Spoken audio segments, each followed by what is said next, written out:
deinstitutionalization and equal access to psychiatric care. The community model, by providing health services close to the place of residence, enables the therapeutic process to be conducted in a manner of adequate to needs of a patient.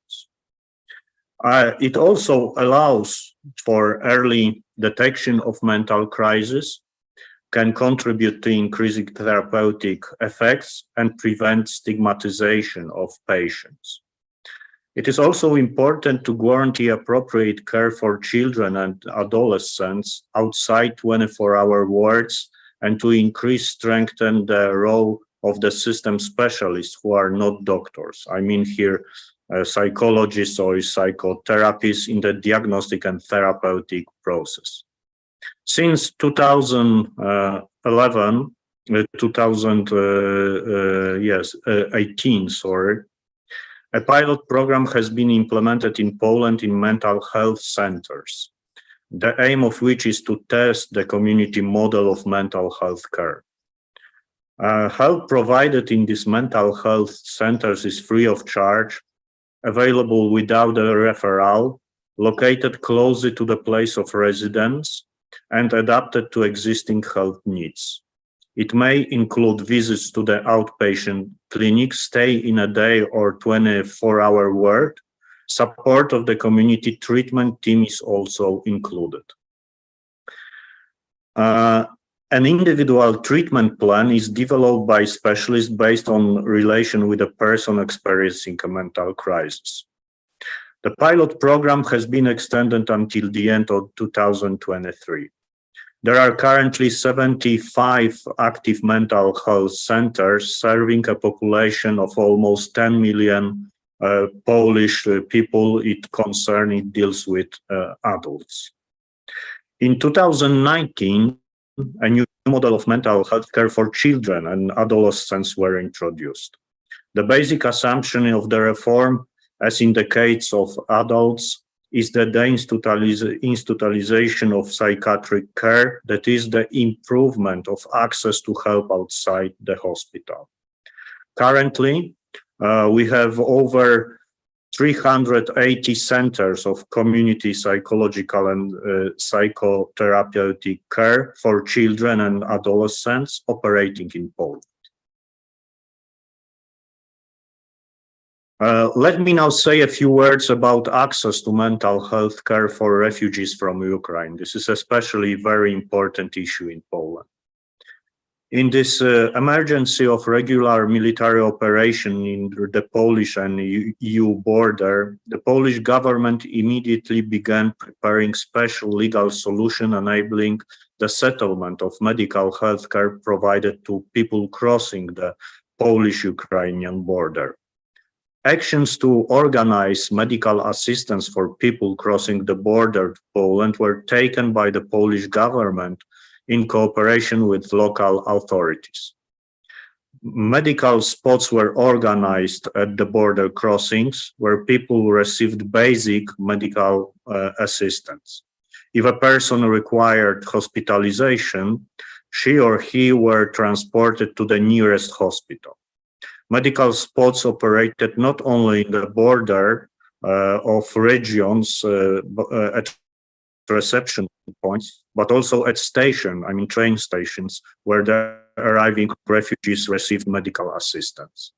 The plenipotentiary of the Minister of Health for patients from Ukraine ensures also the process of transferring patients to other EU countries in order to continue treatment outside the territory of Poland if needed, because we think that it is very much to have free beds in Poland just in case.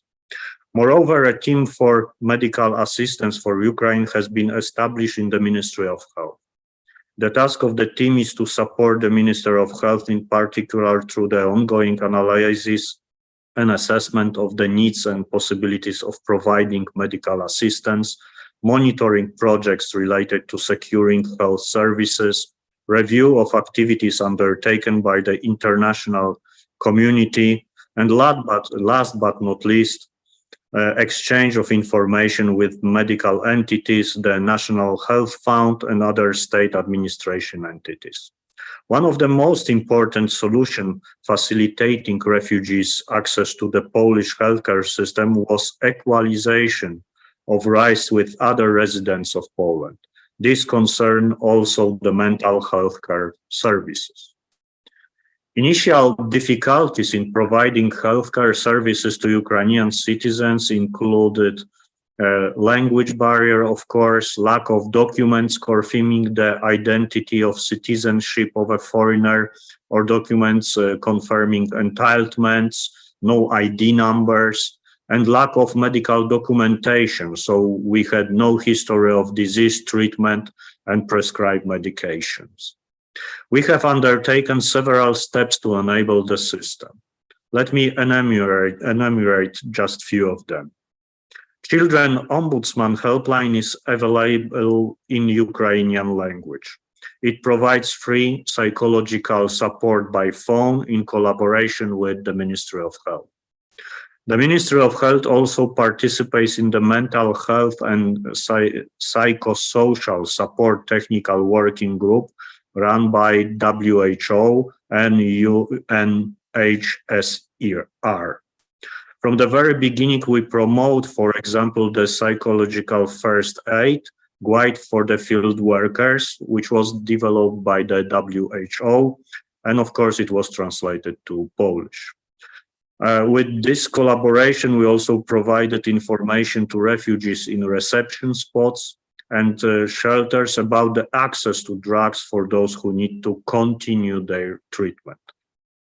The Ministry of Health has established a pilot program of therapeutic intervention addressed to the people with trauma and their families. The purpose of this pilot program is to test in practice the effectiveness of various therapeutic interventions. As a result of the pilot program, new health services may be included in the public system, depending, of course, of the evaluation results.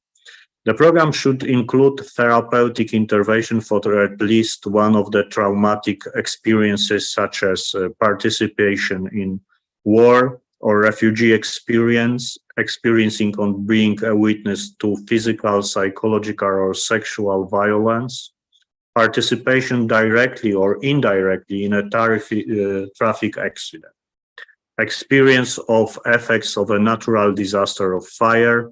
The staff providing the support are psychotherapists, psychologists, psychiatrists, and other personnel relevant to the program of therapeutic interventions.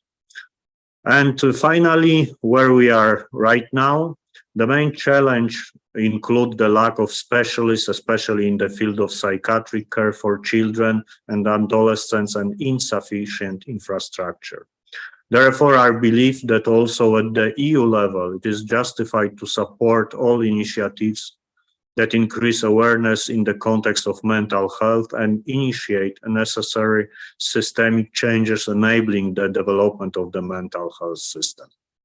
I'm convinced that today's discussion will allow for an exchange of experiences and bringing closer the perspective of many stakeholders on the opportunities and threats faced by the healthcare system, and thus it will enable mutual understanding of needs and possibilities. I wish you a very fruitful discussion, and thank you very much for this opportunity to give you my point of view. Thank you very much.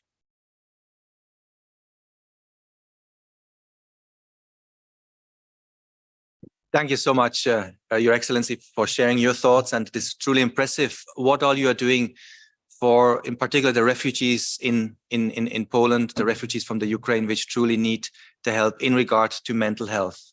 I would now like to invite the acting ambassador of India to Belgium, the EU, and Luxembourg to speak, His Excellency Mr. Santosh Shah. He is in his position since 2020. Prior to this, he was the ambassador of India in Uzbekistan and served as a deputy chief of mission at the Indian embassy in Washington, D.C. That's where Gurdev just flew in from. So we look forward to hear from you, Your Excellency.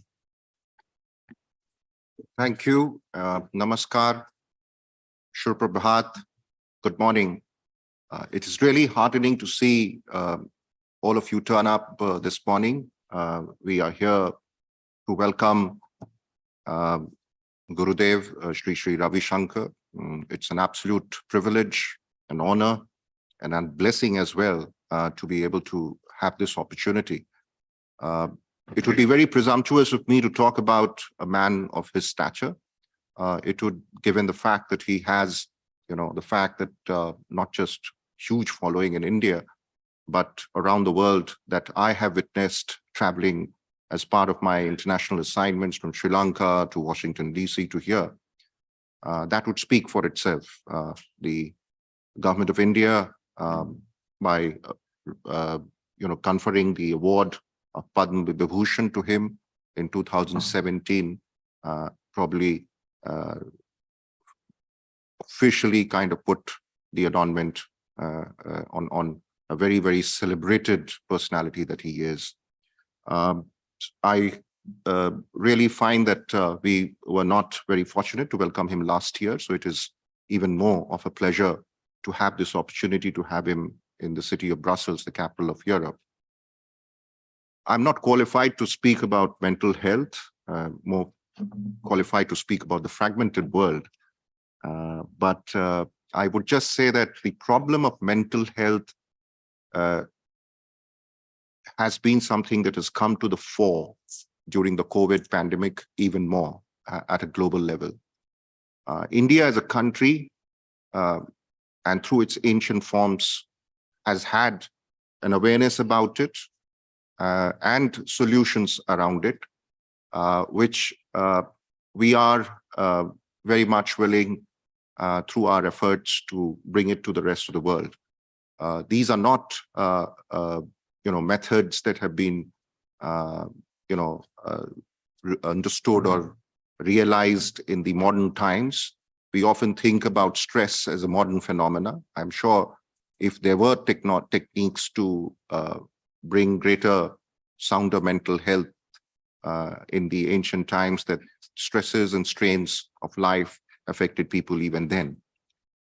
I also heard that there was a reference to the fast-changing pace of the world, and I think we need, if you have a very fast traffic, you need traffic rules, and perhaps the Gurudev is here to tell us about those traffic rules to observe, which would be able to let us survive during this very, very fast-changing environment around us.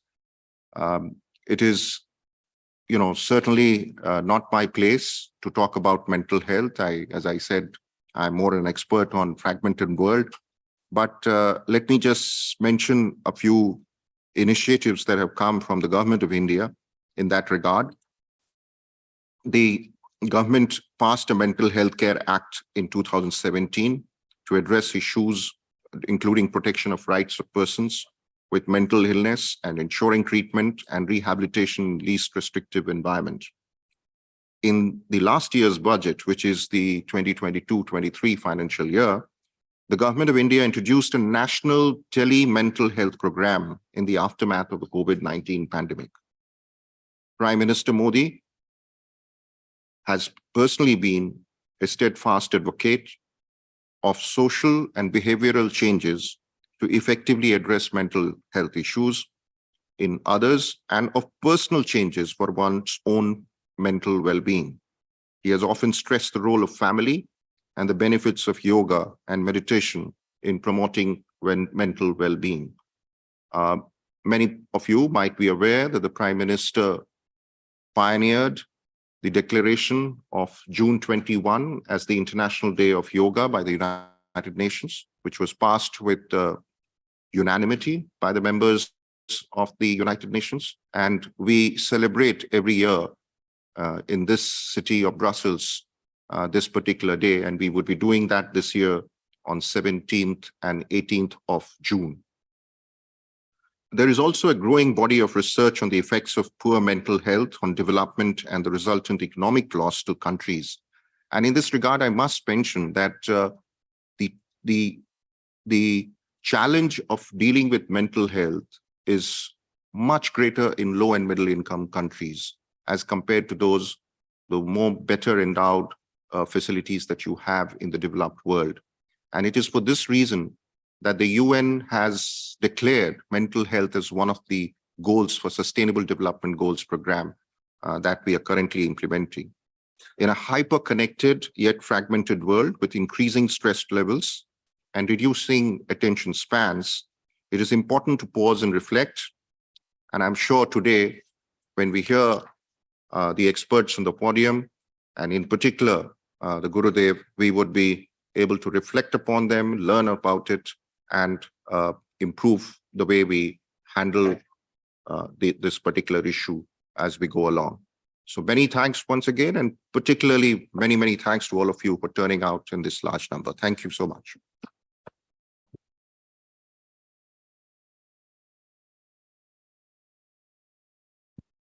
Thank you so much, Your Excellency, the Ambassador to the European Union from India. Gurudev, you have flown in from Washington. We know you have been holding a conference with the mayor of Washington, D.C. just last week, announcing the World Culture Festival. I think the World Culture Festival is a great opportunity to unite these fragmented pieces of the world to work for harmony and diversity. And we would love to hear from you how we can deal with the mental health crisis and unite this world again.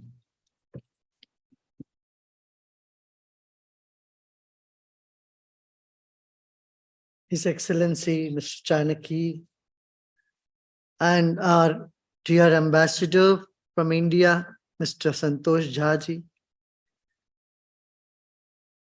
His Excellency, Mr. Aloj Peterle, who has been with us from the very inception of the World Forum for Ethics and Business, has been such a big supporter of all that is to do with ethics, business, and mental health issues. And all other dignitaries, Mr. Pablo and others who are on the dais and those in the audience. As you have heard, mental health is one of the biggest challenges the world is facing today. Whether it is in the developing countries or in the developed countries, in the war zone or in the place where there is a lot of peace as well. One issue seems to be lingering on post-COVID, that is mental health issue. And this need to be addressed. For mental health, there are several basic things that we need to attend to, that is the prejudice about it. Unless a person comes out and tells that they need help or they are not mentally okay, you cannot treat them. And to admit that they have an issue with the mind in itself is a very big challenge today. Because there is prejudice. If you say you have a mental health issue, your job is at stake, your relationships are at stake, nobody will marry you. There are many other issues associated with this. So people try to hide their illnesses. Mental health is not just when you really become ill and you need to be hospitalized. I don't see it's a robust mental health when people don't have a smile on their faces. They are not friendly in their behavioral pattern. There are mismatch to the civilized society. All this amounts to mental health issues. Stress is one of the biggest cause for mental health. Mental illness. To relieve stress and to have a healthy, balanced, and emotionally, physically, mentally healthy life, it needs a little bit of work and attention. Neither in school nor at home we are taught anything about our mind. There is no education about mental hygiene, so as to say. We learn about dental hygiene, but we have no idea about how to handle our negative emotions. And what you see in the world today, when it comes to gun violence, it appears more than half of those violences are because of mental health crisis. I'm just, as Christoph Glaser just mentioned, I'm just coming from America, where it's appalling to see the last few months, about 600 mass shootings have happened. And this is not normal. We sometimes wonder, are we in a civilized world? Are we going back to the barbaric age? And the cause for this is the mental health. When it comes to war, I always say war is worst act of reason. WAR. And Europe is suffering from this. Just not the right thinking in few minds in power can inflict so much suffering, pain in the people. Of course, physical suffering, physical wounds are one. It's easy to heal, but the wounds in the mind is even much more difficult to heal.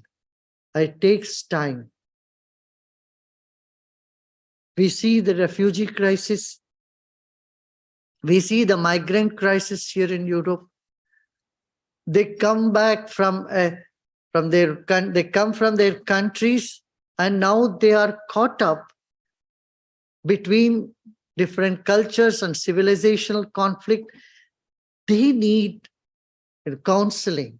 They need way to adapt to the new situation. World poses many challenges to us, and we must gear ourselves to the challenge, and for that we need to be in a robust mental health.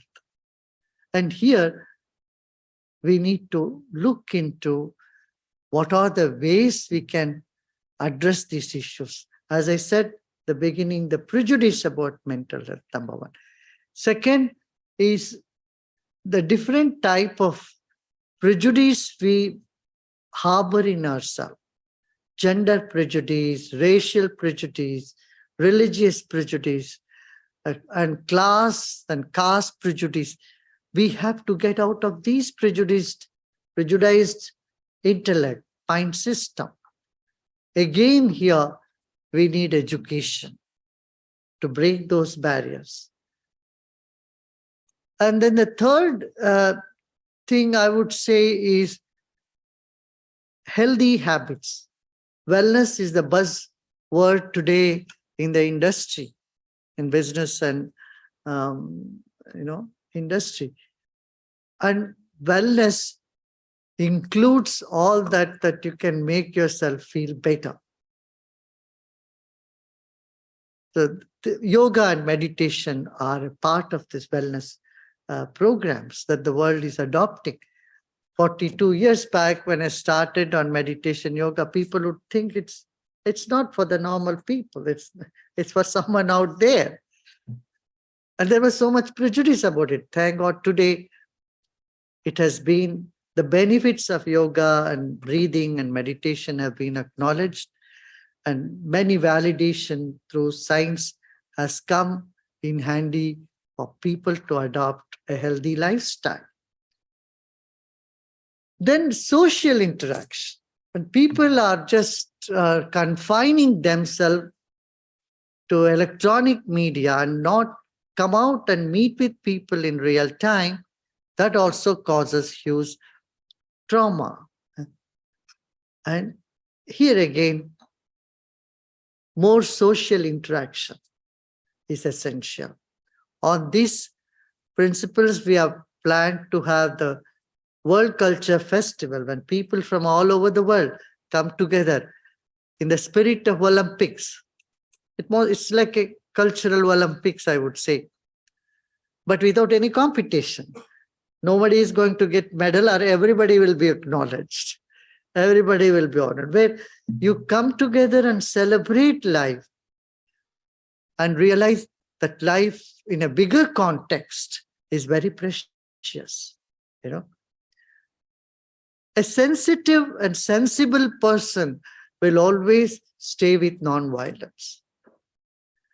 If violence is happening in society, it's because of lack of sensitivity and doesn't make any sense at all. So there is no sensibility there. Dialogue is the language of modern society, and it should be the language of a civilized society. Somewhere when the dialogues are taking back seat, it indicates there is a serious mental health issue, and that is due to stress.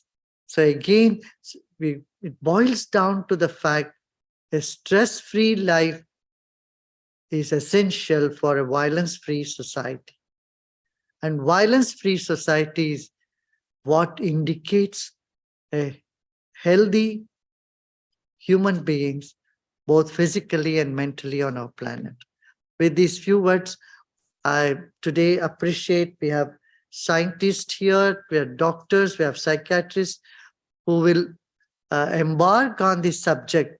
And what is that we collectively can do and contribute for a better society, a more happier society, a society where people are physically fit, mentally alert, and emotionally strong and spiritually uplifted. These few words. Thank you again, all of you. Let's all together make the world a better place. Om Shanti.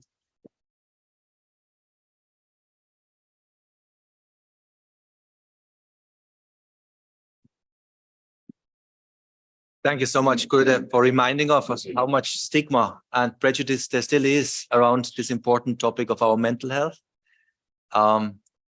We certainly look forward to your meditation, which is planned at the end of this program. And I think we all look forward to this cultural Olympics, which will take place at the end of September in the United States. Thank you, Gurudev.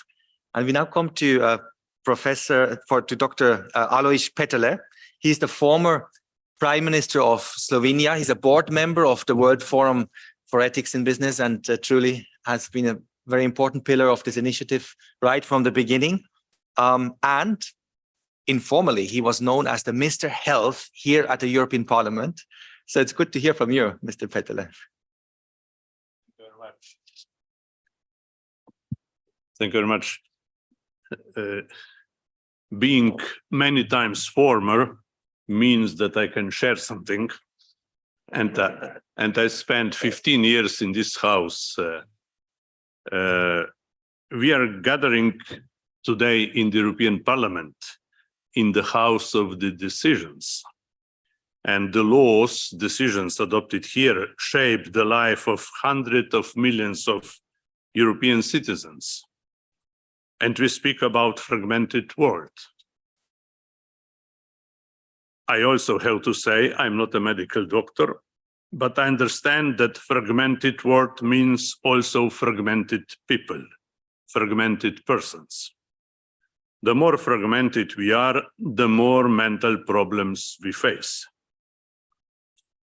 Legislators here and in similar houses don't just face fragmented world as a challenge.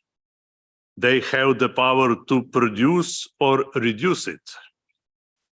Decisions taken here can contribute to more justice, less corruption, more peace, but also to more inequality, social tensions, political polarization, even hate and wars. There is interdependence between mental health and political life. Politics contributes essentially to the daily living conditions. It can make people more happy or more angry. If it is based on the principle of common good, it can be considered as serving power. If it is exercised just as a power game, as a competition, cannot please the people, can be even violent. I remember then in the year of Slovenian independence, more than 30 years ago, the number of suicides was significantly reduced. I spoke with medical doctors about that phenomena, more than 10% less suicides than usually. My explanation for this, I would say, positive facts was that people felt the change, or there was a new situation, new atmosphere, that there was an objective, there was new chance, and there was new hope. And when we were attacked by planes, our capital, there were no problems in psychiatric hospital with the order. People followed everything what doctors said.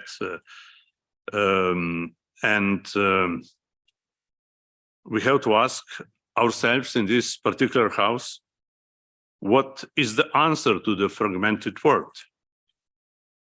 I would say that the answer is a community. As founding fathers of the EU agreed when they decided then that the foundation of the new Europe will be respect of human dignity of each person. If people are respected in a community sharing the same values and principles, they, I'm sure, face less mental problems. And politics, I would say it's not aimed, it's aimed also at therapies, I would say, or finding solutions. But I think with politics, we can even avoid sources of mental health problems. And community means more safety and less tensions. European Union was established as a community. I regret that it changed the name to the Union. In my view, community means more values, more soul, I would say. And at that time, the question was, what is the first, not who is the first? Peace and freedom were the key words then. Today, globally, the dominant question is who is the first, or who will be the first? And the concept of the enemy is back. And we have war in Europe, not far from here. And this is not a contribution to the mental health. I will conclude in an idealistic manner. The mission of the politics is to take care for common good nationally and globally. We can't produce common good with fear and anger, which in many states is still source of election results. Psychologists say, or they tell us how important is fear and anger in the game for a good result. So the more politicians will build communities, the less fragmented their societies will be. Respected people in the safe, less polarized societies should enjoy better life and less problems with mental health. I would like to thank His Holiness Sri Sri Ravi Shankar for his dedicated work for more mental health globally. Thank you.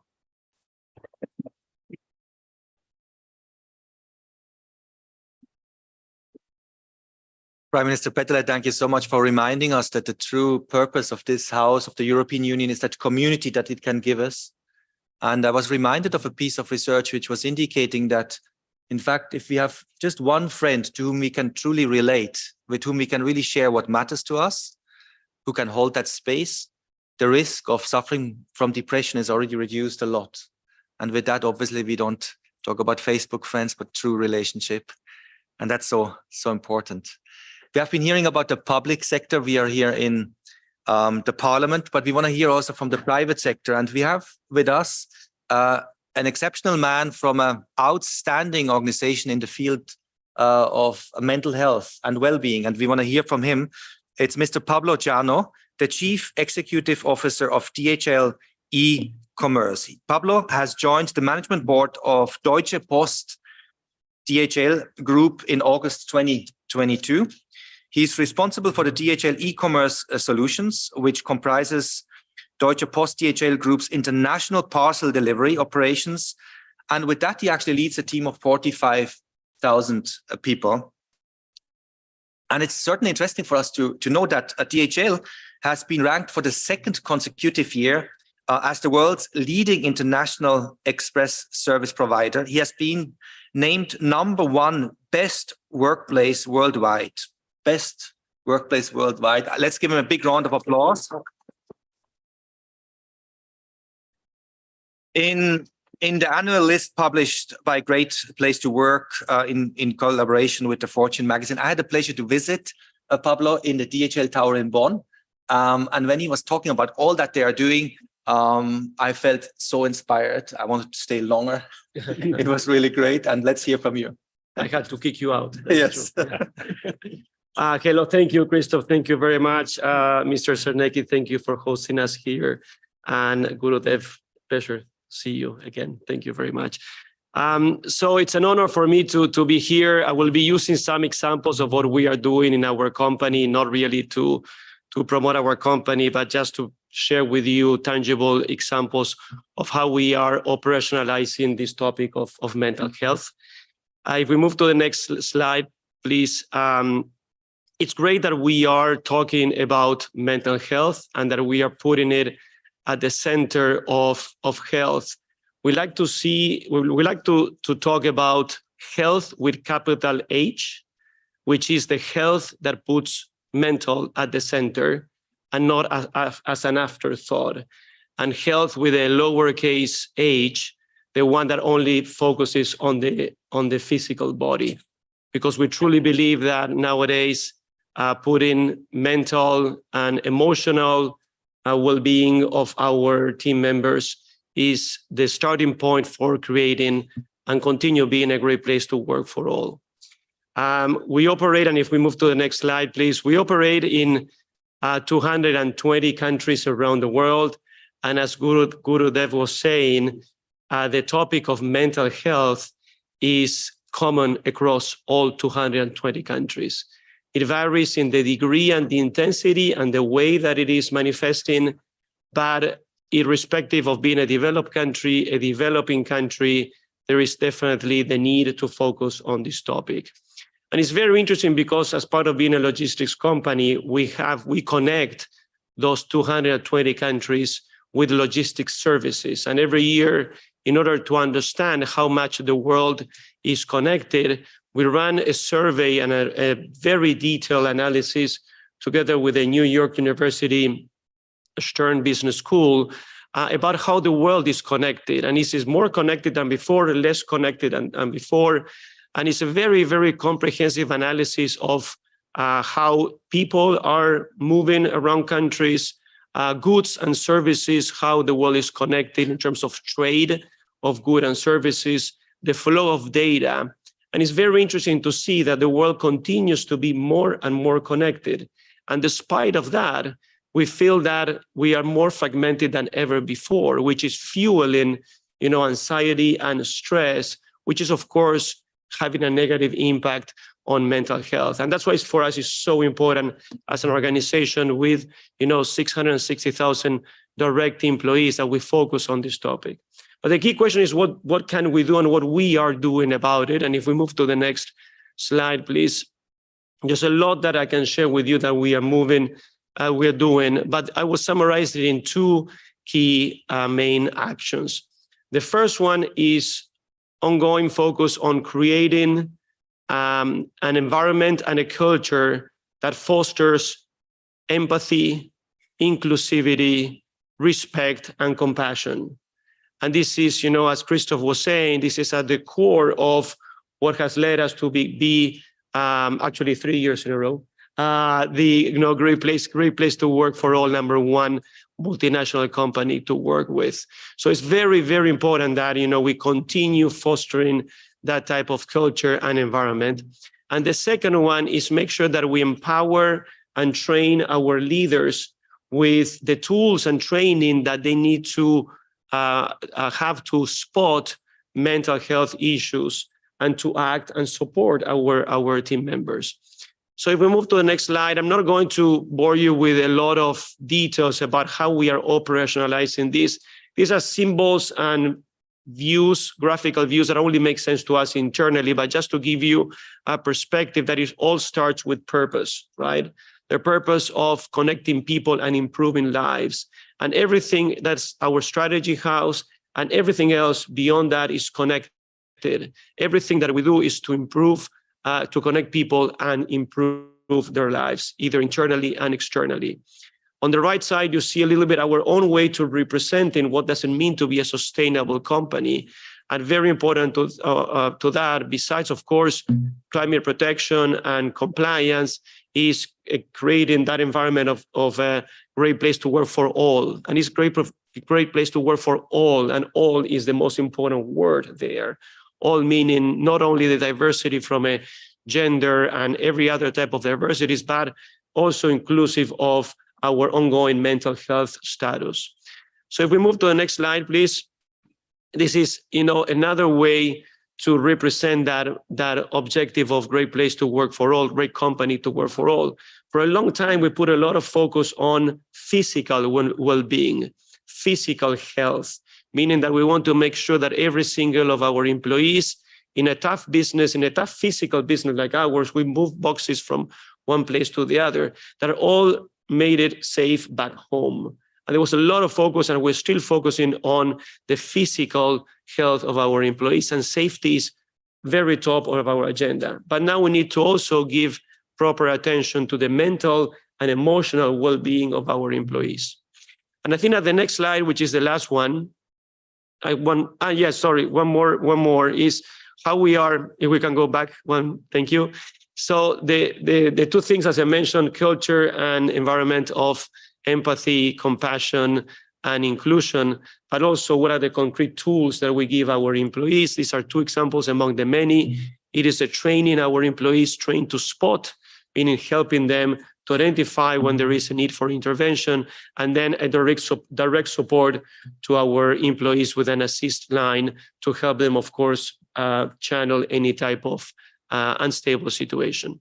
And the last one that I have to share is the one that I like the most, which is, how we are translating this into simple language that will reach all our employees. All of you might have, been part of a safety briefing in an airplane that, of course, the flight attendant usually tell us to put our own mask first before we can help others. And that is, a very symbolic way to say where we can, as leaders in the business world, help our team members. And I, walk the talk with that. I start every single day, if I can, with 1 or 2 hours dedicated to my well-being, meditating, reading, exercising. And I really try to encourage our team members to every single day put their own mask on first as a symbol of mental and emotional well-being. So thank you very much. Thank you.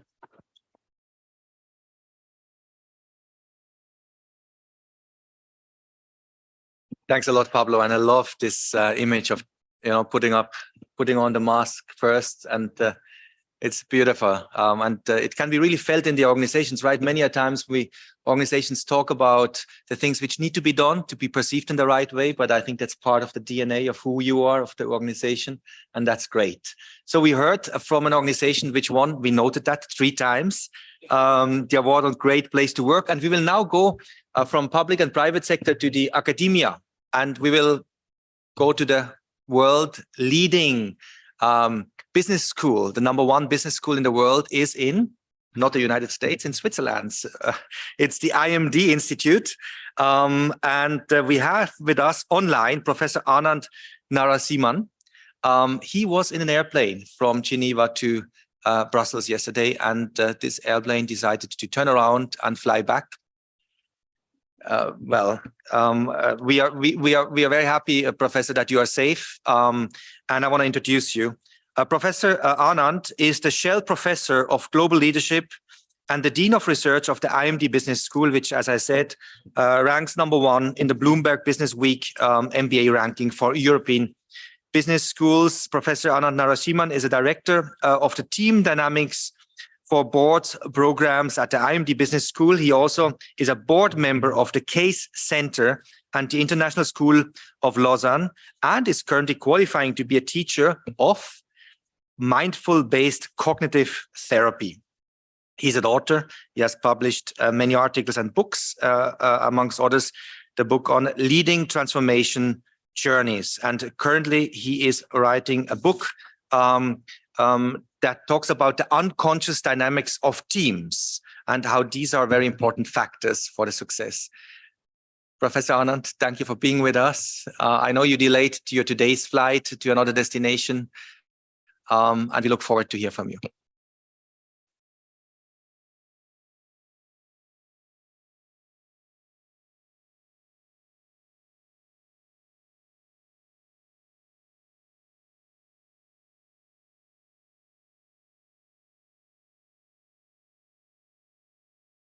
The floor is yours.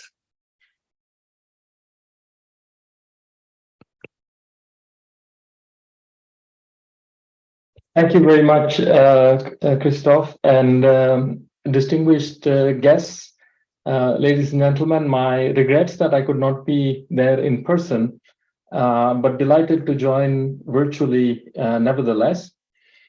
So I am a professor of leadership at a business school.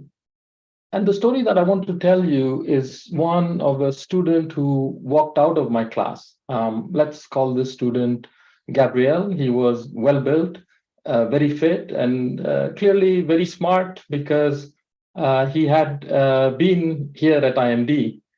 And we were in a course which was an elective course, so that means that he had come there voluntarily. It was a course which was on a weekend retreat in mindfulness. So on the Saturday, we did various mindfulness exercises. And then we were mid-morning on the second day, which included a body scan. And then we were doing some mindful movement, very simple movements like moving up your hands mindfully and bringing them down. And I looked at Gabriel and I saw that he was struggling, despite looking fit, he was struggling, but managed to get through it nevertheless. So we broke for lunch, and then when we started again, we started with a short sitting meditation. And when the whole class was settled, I saw that Gabriel walked up and started going out of the class. So I looked around to make sure the students were settled in their meditation. I got up quietly and went into the hallway after Gabriel. And indeed, what I found that he was shaking like a leaf. He looked at me and he said, Professor, the earth is opening under me, somehow stabilize me, save me. So I kind of held on to him, I hugged him, and I stabilized him as best I could. And I asked him, what was possible for him just then, what would make him safe and comfortable. And he said, I would feel better if I just went back home and slept. And we made sure that we could send him back home. And he seemed safe after that. I caught up with him at lunch a couple of days later and found out his story. He had come from a geopolitical risks consulting firm into IMD. But before then, he had served as a special forces soldier because his country had required military service. And he had been on some very dangerous missions for which, of course, he was physically trained for. And I asked him, what instructions did the commanders give to deal with these experiences? And he said very simply, they told us to just do whatever needs to be done physically and forget about it, somehow disassociate the mind from what was happening. And so, we started talking about whether he might be repressing these memories. Indeed, might he have post-traumatic stress disorder? And subsequently, he found out from his medical team this was the case. So again, this may be an extreme example, but this is something that I see more and more in board members, senior executives, top leaders, the disassociation between the mind and the body and the repression of some of the traumas that we experience in daily life.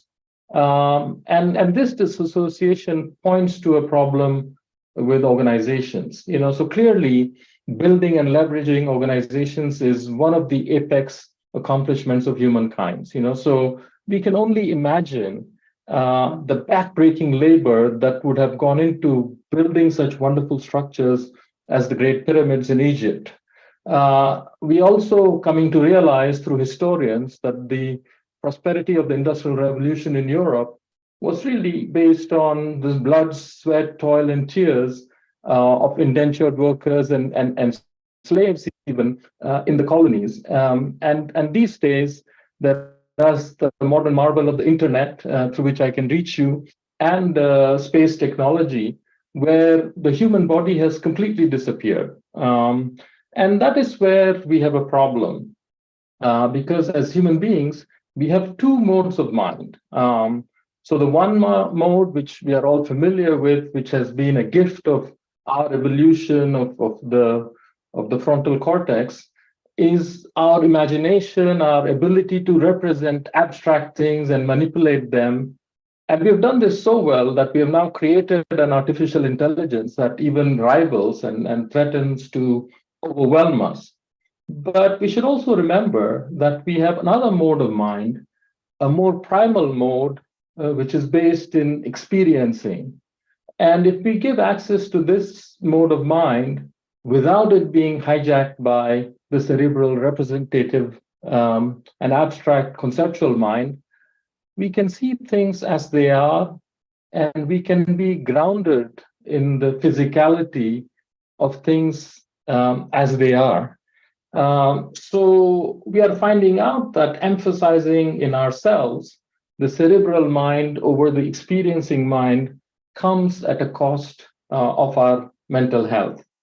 So in organizations too, we see the same problem. What is valued is the thinking mind and the wonderful creative accomplishments that it can enable us to make happen. What is completely neglected, of course, is the duty of care towards the body that enables such minds to function. So we had a good example of DHL from Mr. Ciano, where increasingly there is the recognition that this imbalance of valuing the thinking mind and undervaluing the experiential body is being redressed. The pandemic, as Gurudev said, has really brought into focus the need for self-care and for employers to enable this care in all of their employees.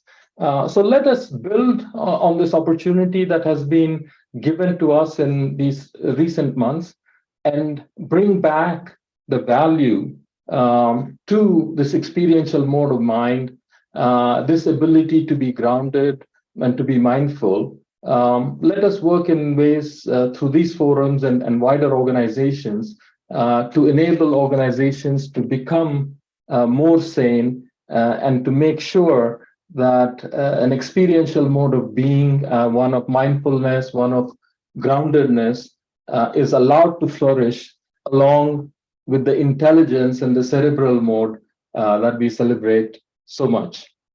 Thank you very much for allowing me to participate, and I wish you the best in the discussions going forward. Thank you.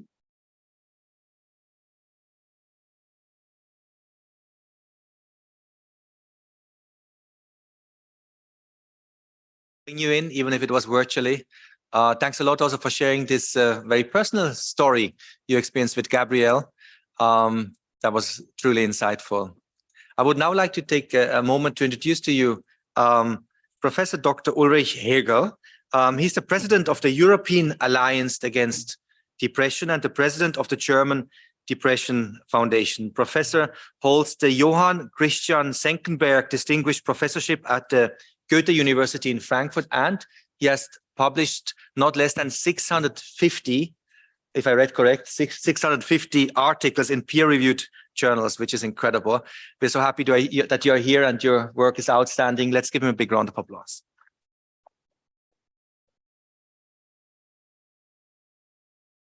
Well, I was First, I want to thank the organizer for the invitation. It's really a great pleasure and honor for me to be here with you in this room and those who are looking online, and to share some thoughts about mental health in a fragmented world with you.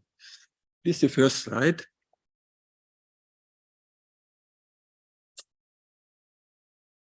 The next, please.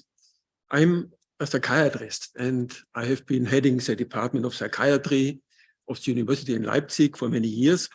And I have seen many, many patients. I have treated patients my whole life, my professional life. And there was an important learning. And this is that we have to keep separated mental illnesses from mental distress. Mental distress, I mean, normal reaction to life adversity.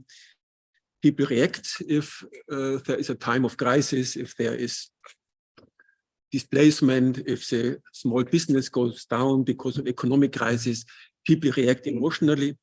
And this is a healthy human behavior and not an illness. This we have to keep separated from mental disorders.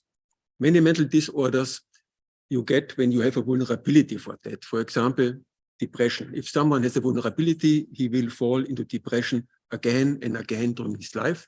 He will suffer several episodes of depression, even if his life looks quite comfortable.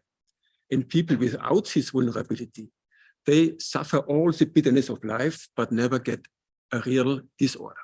This is a very important learning. When we speak about mental disorders, the next point is, what do you mean with that? Here are some examples. There are very different disorders. Spiderphobia. It had not much to do with schizophrenia or Alzheimer's dementia. All these disorders differ in symptoms, in epidemiology, in treatment, and also in approaches to prevention. And what might be good for one disorder might even be detrimental for another disorder. Therefore, we should be careful when we speak about mental health and we lump together everything in the same basket. This might be misleading. When we now start to think what is the most important mental disorder, then we always come to depression. Depression is prevalent in the adult population. About 5 to 8% of the adult population suffers every year from a depressive episode. It's a severe disorder. If someone has got the diagnosis of depression, life expectancy is reduced by 10 years. 10 years. It's a more severe disorder than diabetes and many other disorders. And it's a disorder which can be treated. We have antidepressants, we have psychotherapy, which are effective. But very often they are not applied because there are huge diagnostic and therapeutic deficits. And what Gurudev was mentioning, stigma plays a big role. People do not seek help because of stigma and also lack of knowledge and many other reasons. So there is much room for improvement for this disorder. Next slide, please. We are trying to address this topic of depression, which is closely linked also to suicide, because depression is a major cause of suicide worldwide. We have every year about 700,000 people dying by suicide. And this nearly always is not a free will decision. It's a terrible outcome of a not properly treated mental disorder. We know this from so-called psychological autopsy studies. And depression is by far the most important driver for suicides. So one of the activities of AID is this 4-level community-based intervention. EAD, European Alliance Against Depression, is a non-profit NGO with members from more than 20 countries inside and outside of Europe. And we trying to improve the situation for people with depression and to prevent suicidal behavior. And we do this, among other activities, by implementing and promoting community-based interventions. The first intervention level is the primary care level. So we train GPs how to detect depression, how to detect suicide risk. We run a professional public relation campaign. Key messages are depression can hit everybody. Depression can be treated. Depression has many faces. We cooperate with regional community facilitators, gatekeepers, with teachers, journalists, geriatric caregivers, with priests, police, people who are in close contact, often with suicidal people or with people who might have a depression. They are trained what to do. And we support patients and their relatives so that they are better informed what they can do for self-help. These community-based interventions are run by regional alliances. Therefore, the first step is to build up in a certain region an alliance involving all important stakeholders, community facilitators, gatekeepers, professionals, to bring them on the table in order to start such a 4-level intervention. Next slide, please. In the meanwhile, it's implemented in more than 120 regions worldwide. And here is one example of the many intervention materials we have developed in the last years. We provide information to patients and their relatives so that help-seeking behavior is improved in this community, that stigma is reduced. Next slide, please. We also have developed an, let's say, digital psychotherapeutic approach. So patients can work through a program and learn what they can do themselves to better deal with a disorder, and several other digital tools which are intended to reduce the treatment gap we have, especially concerning psychotherapy. Next slide, please. Does it work? We have published several controlled studies showing that indeed, when such a community-based intervention is implemented, there is a reduction in suicidal behavior. The number of attempted and completed suicides goes down. This has been shown in several regions, not in all. It was possible to show this, but in many. And we are very pleased that in September last year, a systematic review has been published by a completely independent research group from Minneapolis, which confirmed that our 4-level intervention approach is the best community-based approach for suicide prevention. So I think this was mainly what I wanted to share. Please, next slide. If anybody is interested to become active himself, to cooperate with us, or if someone wants to start an own regional alliance against depression, please contact us. Everybody is invited to become a member in our EAD family, and it's a pleasure for us to support others to implement such community-based interventions. Thank you very much for listening.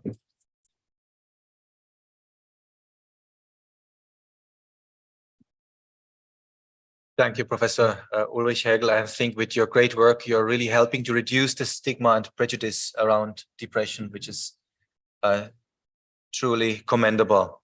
I now have the honor to introduce Mr. Roland Liebscher-Bracht and his wife, Dr. Petra Bracht. Their mission is to free people from pain. They have developed over the last 35 years a pain therapy, and the approach is to help people to help themselves. And to give you a couple of numbers to understand the scope and the impact of their work, they have been just awarded, I think, a month or two ago by YouTube as Europe's largest YouTube channel on health. They have 1.9 million people following them, and about 1.5 million people do and view their exercises daily on YouTube. They have written 19 books, most of them bestsellers in 8 different languages. And in fact, I'm doing their exercises every morning. It feels quite good, I must say, Roland. And they will talk to us about the connection between the freedom from pain and mental health. In fact, Roland will start, and then with a slight different focus, we'll have Petra speaking to us, and I will introduce you, Petra, separately when it comes to you. Roland, over to you. Press this button. Yeah. Good morning, ladies and gentlemen. And yeah, it's a big pleasure for me to be here. Thanks for the invitation, Sri and Mr. Czarnecki. Thanks for the invitation. Now we can start. When it comes to mental health, we need to consider the issue of pain, especially chronic pain. 100 million Europe suffer from it. That's about 1 of 7 people. Next slide, please. Chronic pain is a chronic problem. Chronic pain is among the most frequent reasons to go to the doctor. People suffering chronic pain lost a lot of time suffering and missing work. And maybe they have to live with permanent limitations. And the statistics for mental health are just as alarming. According to the World Health Organization, more than 150 million people in Europe suffered mental health in 2021. And in 2018 alone, the EU spent an estimated 600 billion euros on mental health. Big problem. Chronic pain and mental health and mental illness often happen at the same time. It's estimated that up to 60% of people experiencing chronic pain are also suffering from depression. Now, how are physical pain and mental health related? Next slide, please. If you ever experienced pain, especially chronic pain, you know what an impact constant suffering has on your quality of life. It drains your energy, reduces cognitive abilities, diminishes the joy of life. It can keep us from spending time with our family, meeting friends, playing sports, and getting good sleep. The result, the stress and anguish can lead to mental illness. The risk factors for chronic pain are often the same as those for mental illness: poverty, unemployment, limited access to healthcare. Next slide, please. The relationship between mental illness and physical pain can be a vicious circle. Physical stress is mental stress, and vice versa. The illness of one can affect the other. This leads me to the fascia. What is it? Leading experts describe fascia as the largest sensory organ in the body. It's a network of elastic connective tissue throughout our body and surrounds our organs, muscles, bones, nerves, and every cell, at least. The fascia is filled with receptors that activate the part of the brain responsible for emotions. Manual therapy and exercises for fascia have the potential to stimulate the same part of the brain. Next slide, please. And this is particularly valuable because both can improve physical and emotional pain. Unfortunately, 1/3 of Europeans suffering from chronic pain are not receiving any treatment. They tend to isolate, may feel helpless and hopeless. These traits are considered suicide risk factors. A solution to this problem would be improving access to healthcare. If we want to improve people's mental health, we urgently need to improve our understanding of chronic pain and how to treat it. Studies show exercise can help alleviate musculoskeletal pain. It's also effective in treating and preventing mental illness. Exercise has been shown to fight symptoms of depression as effectively as drugs. Exercise has also been shown to stop the development of depression. Now to our approach to pain therapy. We from Lipschon Pracht help people by getting them moving. If you take a look at our YouTube channel or our app, you will see the range of exercises we have developed for the most pain conditions. These exercises provide an optimal combination of stretching and strengthening for pain reduction. In this way, those affected can help themselves with most pain conditions. These conditions are often the result of our modern life. Most of us sit too much, like now, and don't move enough without compensating for it. The WHO considers inactivity to be a major risk factor for chronic pain, non-communicable diseases, and death worldwide. If you don't move enough, our body changes. Our muscles weaken and shorten, and our fascia becomes inflexible. Simple movements that we take for granted become painful. We know from studies that people suffering from chronic pain often feel like they are not taken seriously and don't see how they can relieve their pain. What they need and what we can give to them is know-how, encouragement, and a positive outlook. People easily understand the way we explain pain conditions and how they can help themselves with our exercises. And doing them, people often feel immediately empowered against pain. What's more, our stretches are accessible on YouTube and free of charge, easy to follow, and can be done anytime, anywhere, by anyone of any age. There are no side effects, and you are not dependent on a doctor. Our exercise can help offset the physical consequences of our modern life. In most cases, as little as 7 to 15 minutes, only this, are enough. Freedom from pain is absolutely necessary if you want to improve people's mental health. Going forward, exercise should take a much more prominent place in the strategy to improve mental health in Europe or worldwide. In schools, universities, workplaces, at last, everywhere it's necessary. Humanity needs help to help itself. Thanks for your attention.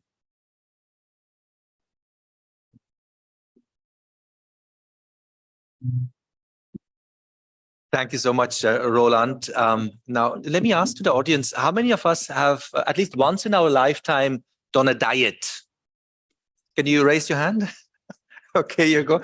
I think, Petra, your contribution is quite relevant. So Petra is a doctor for 40 years and specialized in nutritional medicine and intermittent fasting. She has been one of the people in the world inventing that fasting. She's Germany's first vegan doctor and has been doing public relations since the beginning of her career and would like to explain how people can keep themselves healthy with self-help nutrition. Petra, let's hear from you. Thanks a lot, Christoph, for the introduction. Many thanks for the invitation to Sri Sri Gurudev. Thank you for Mr. Czarnecki for inviting us. And hello, everybody here, ladies and gentlemen. In the first part of our talk, Roland has made clear the positive impact exercise can have on mental and physical health. But what about your eating habits? Please, the next slide. Yeah, do you remember this slide? The body and mind together, they work together. What you eat is also important to your mental and physical well-being. Recent studies have shown that an unhealthy diet and a lack of exercise can put you at risk of developing depression. If you're already suffering from mental disorder, a pure diet and no exercise can make it even worse. Let's talk first about the indirect influence a healthy diet has on mental health. What should we eat? What shouldn't we eat?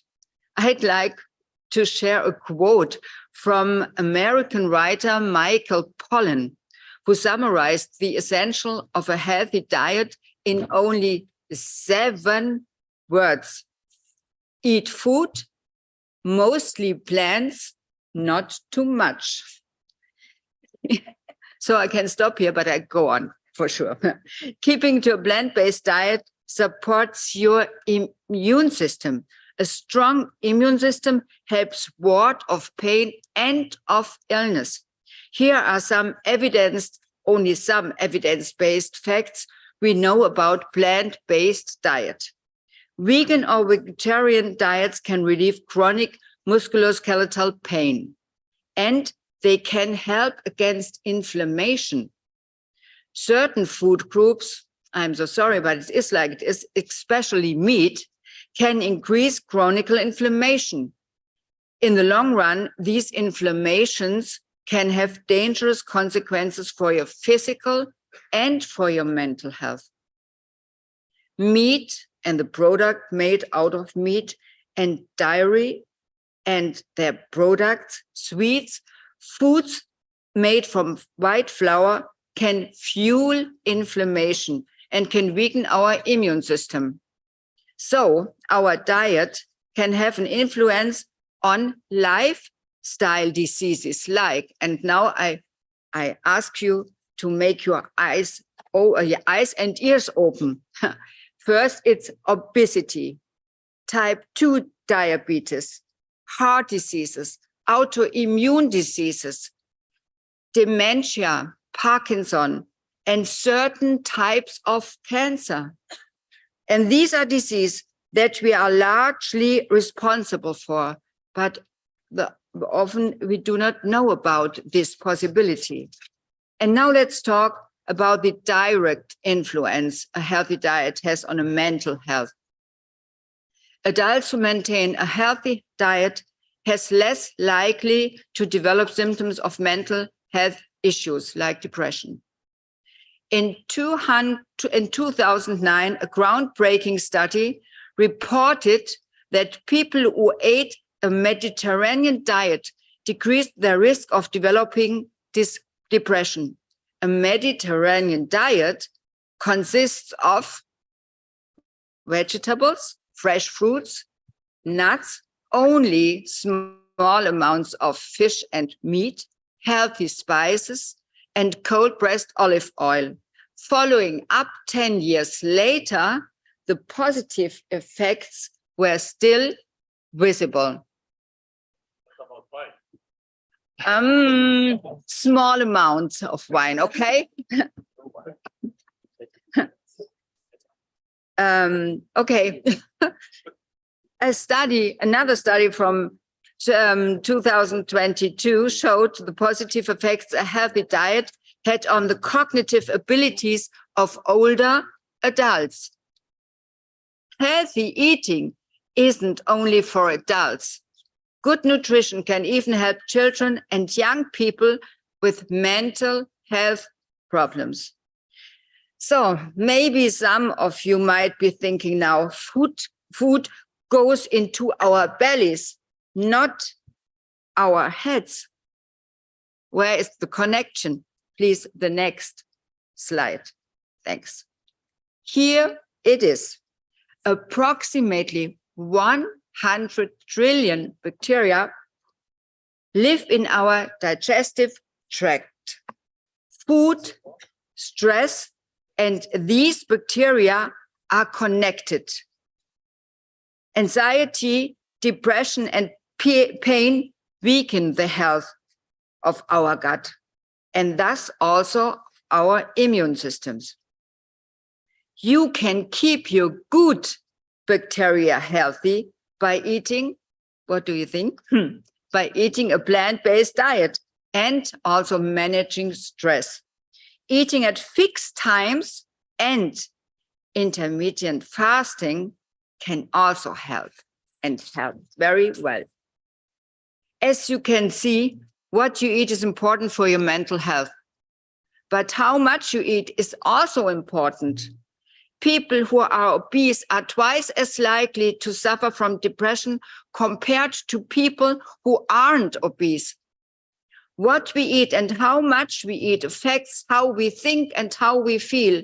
And I think it is a very important point, because if people feel good and are happy, they have other thoughts for the life in totally.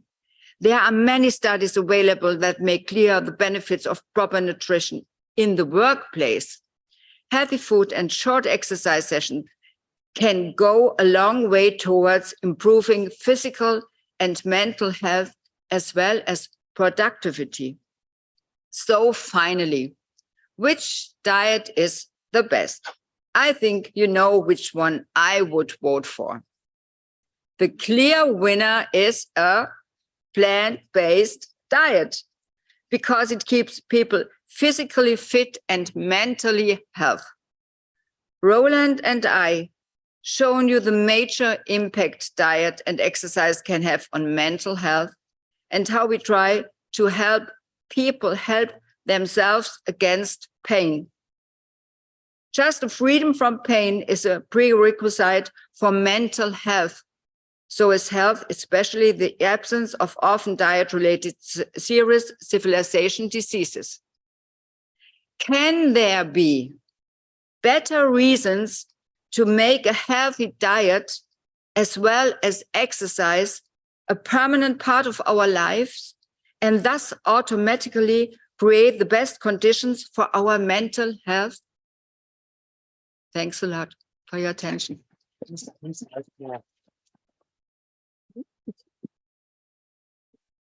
Thank you so much, Petra. There's water in my mouth and I'm feeling so hungry, although there are so many zillion bacteria in my stomach, but still there's some emptiness. They're happy, they're happy. Thank you so much. So between us and the meal, there is something great. There's a meditation. I think we all look much forward to that. And I got to know that the Honorable Ambassador needs to leave, and therefore we would like to honor you. May I request Ms. Lilian Nouwen, the CFO of the World Forum for Ethics in Business, to honor the Ambassador.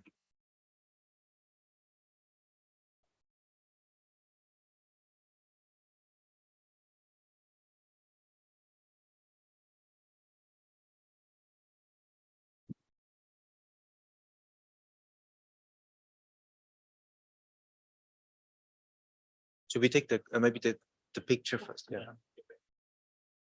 Should we take the group picture now also?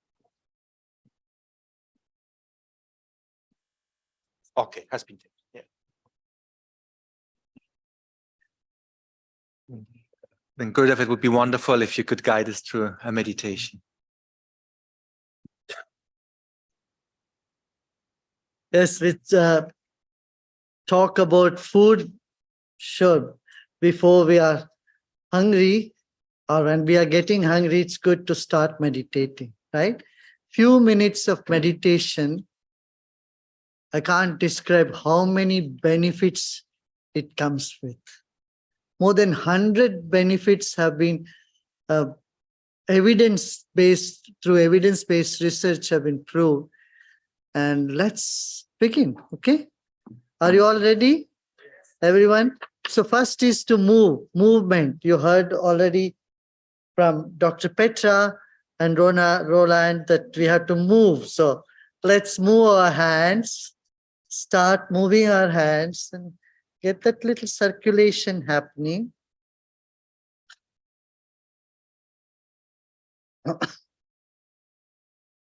And now sit back, eyes closed, body relaxed.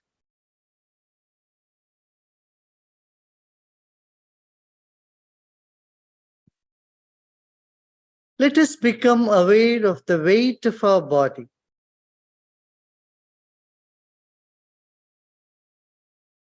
Whatever that is, 50 kilos, 60 kilos.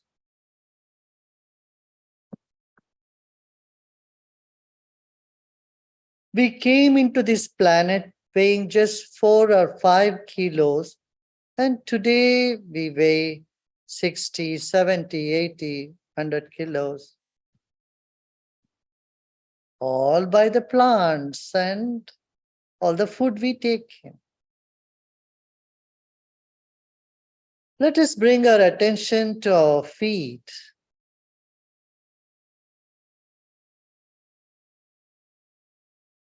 And then scan through our body. Take your attention to your calf muscle and to your knees, thighs, and the hip.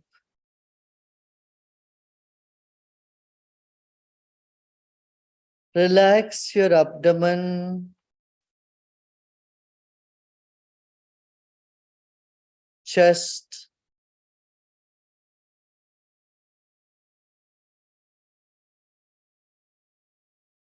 shoulders and arms.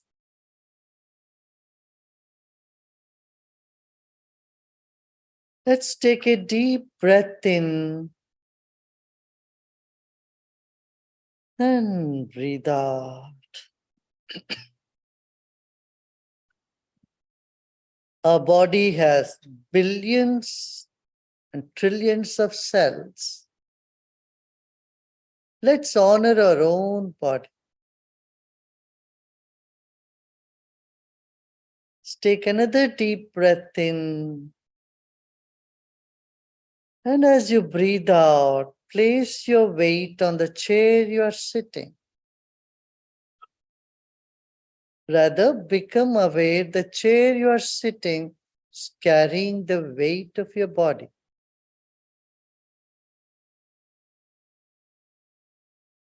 Let's take our attention to our face, head, neck. This moment, our eyes are closed.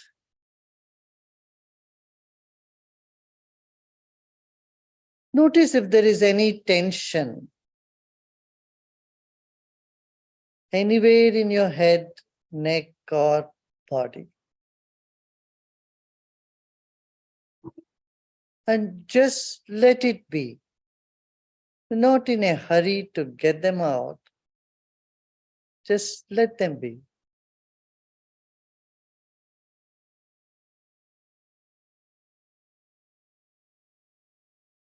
Let's move on to the second dimension, the breath.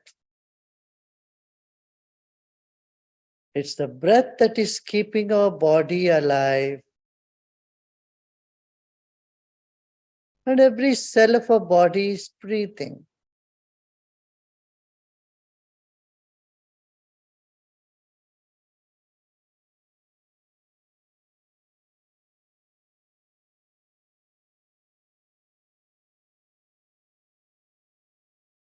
Let's take a deep breath in. Hold the breath and breathe out and relax even more. Incoming breath energizes the body and outgoing breath brings relaxation. This phenomenon is happening all the time.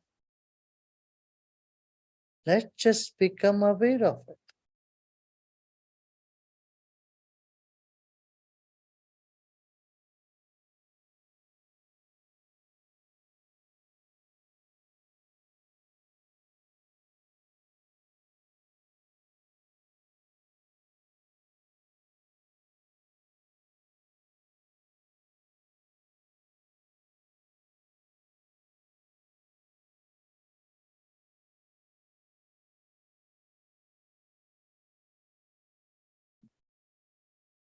For every emotion, there is a particular rhythm in our breath.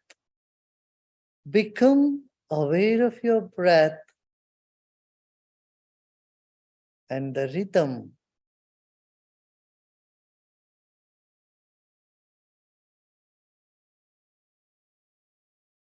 Let's pay attention to the volume of breath,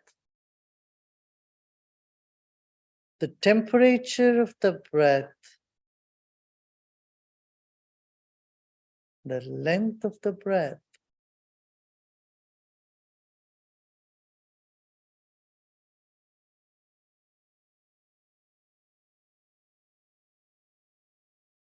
Let us honor our own breath.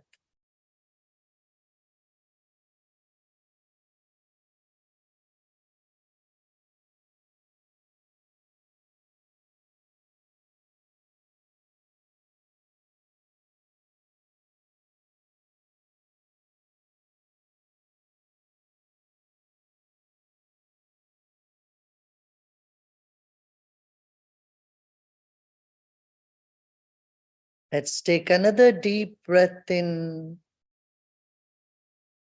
Hold the breath and let go. Let's keep a big smile on our face.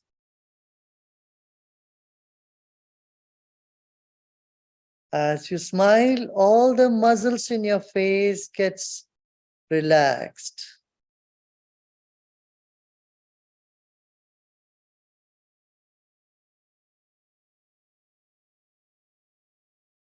Let's move on to the third dimension, the mind.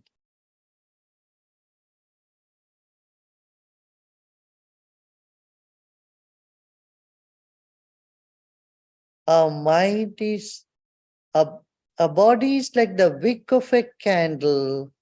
The mind is like the glow.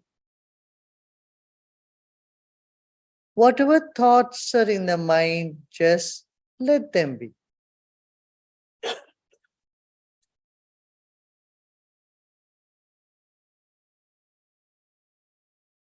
Your mind is the energy that surrounds your body in and out.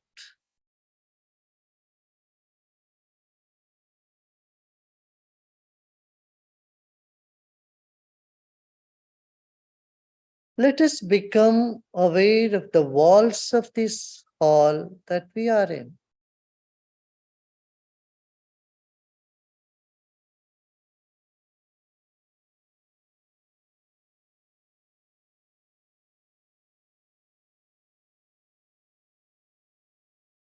And let's take our attention to the top of the head.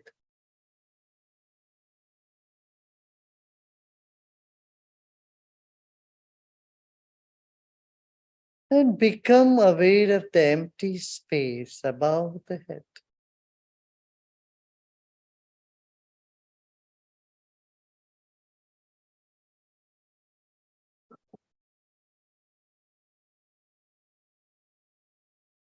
Relax and let go more and more. As the body relaxes, the mind expands.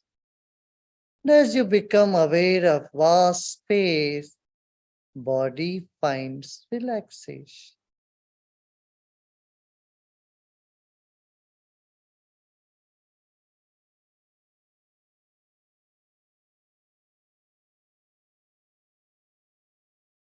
Whatever thoughts are coming in the mind, just let them be. Embrace all the thoughts. And another deep breath in and out.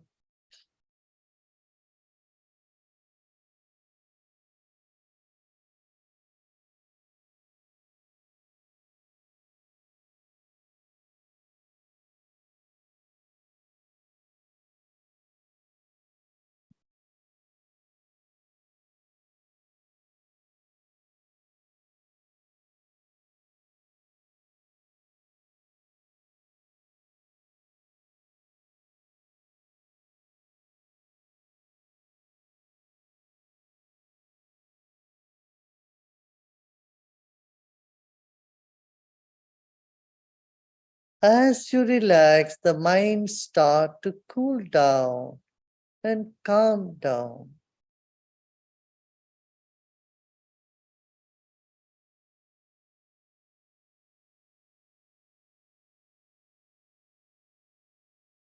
Let the activities in the mind and body start to slow down.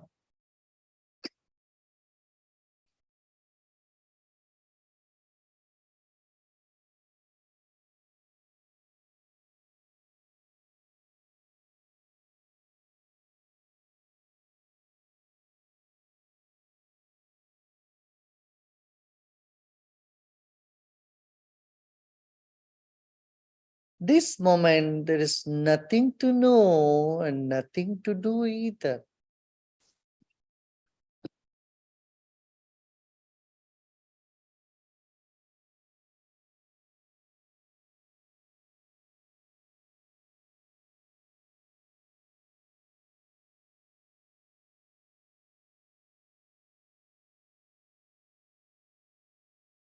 Once again, let's become aware of the vast space around us. Become aware of the walls of this hall.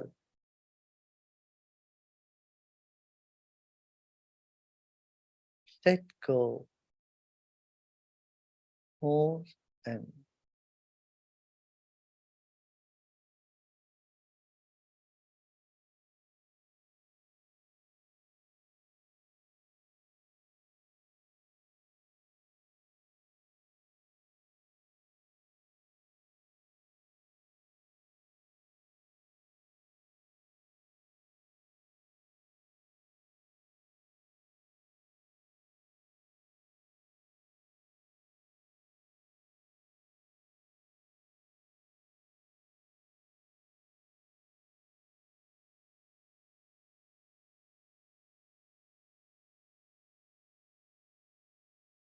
let's keep a big smile on our face and allow the smile to percolate to the back of the head, as though the back of the head is also smiling. Let every cell in our body start to relax, expand, and smile.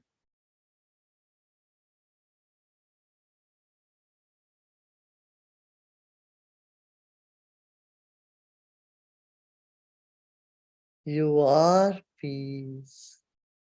You are. Om.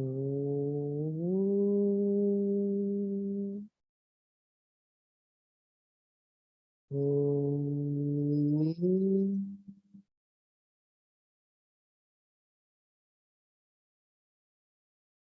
Om.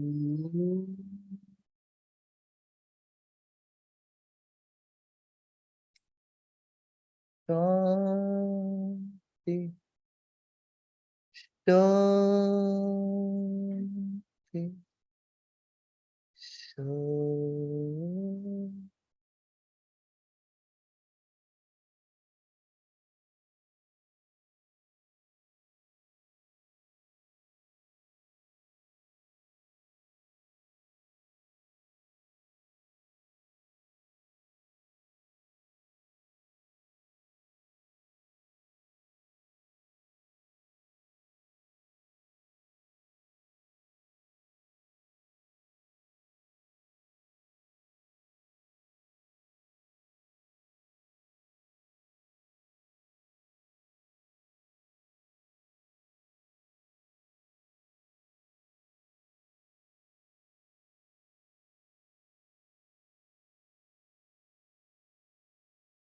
Let the smile come to your throat and neck.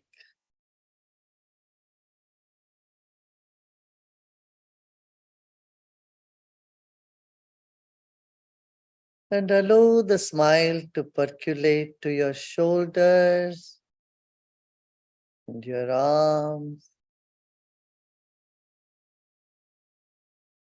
And gently bring down your attention to your chest,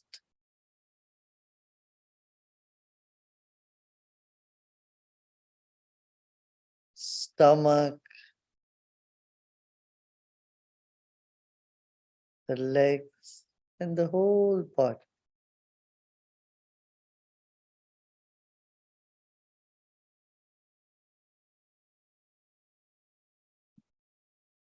And let's take another deep breath in. And as we breathe out, become aware of our body and surroundings.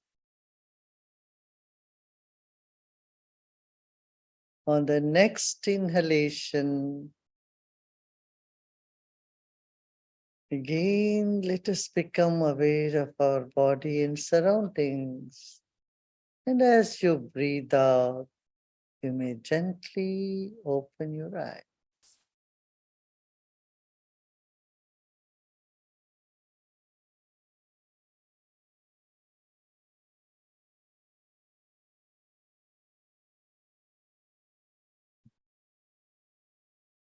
Mhm.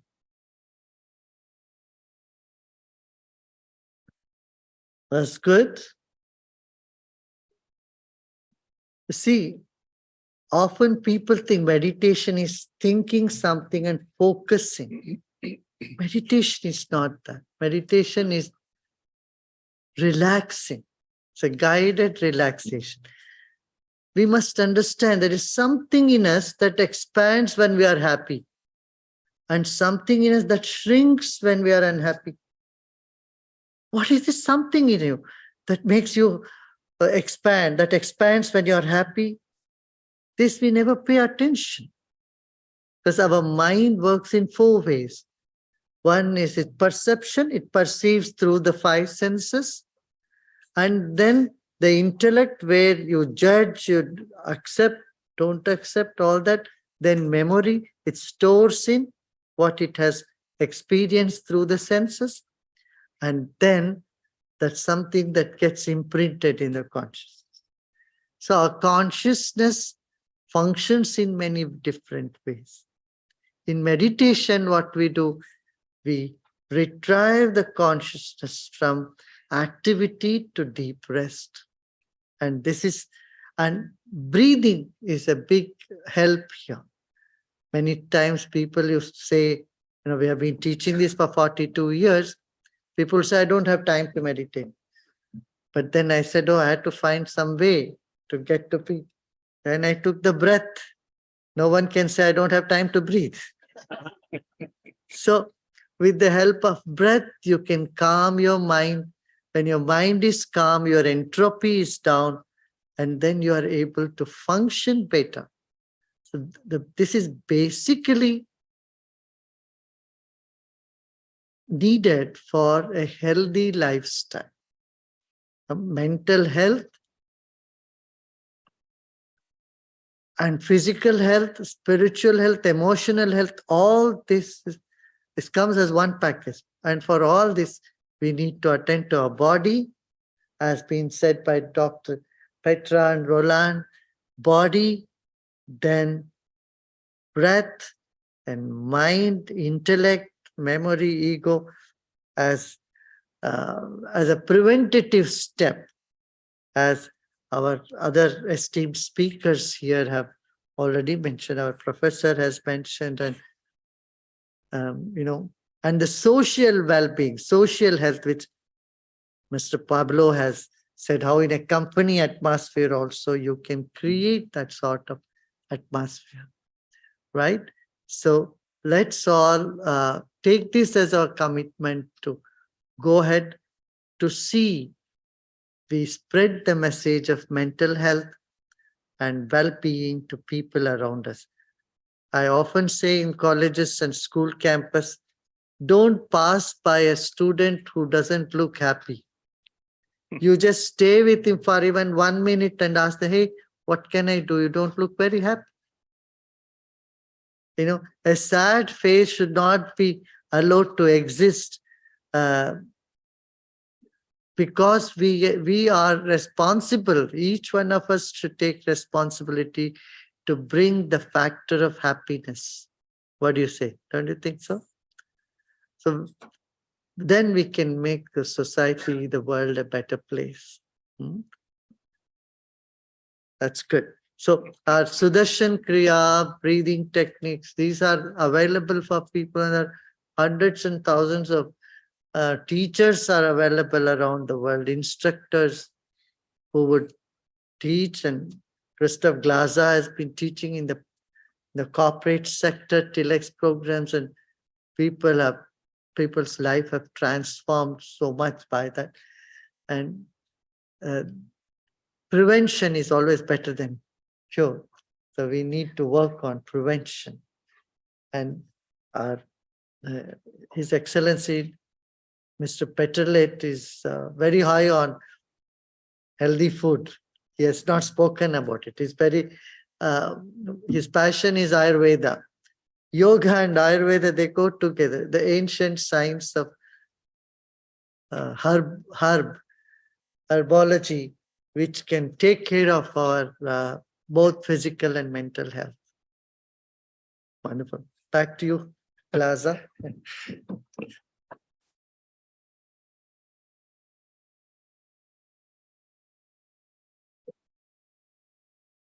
Thank you so much, Gurudev. And I certainly learned that my appetite for meditation is much bigger than the one for food. This was indeed wonderful. I think we will conclude the film, but before that, I think we have time for 3 questions. If that is that okay to take in? And let's also acknowledge we have Vinod Chaudhary, Member of Parliament from Nepal, who is here, and he's also very good, very high on lifestyle changes and wellness industry. He has done excellent work in the wellness industry.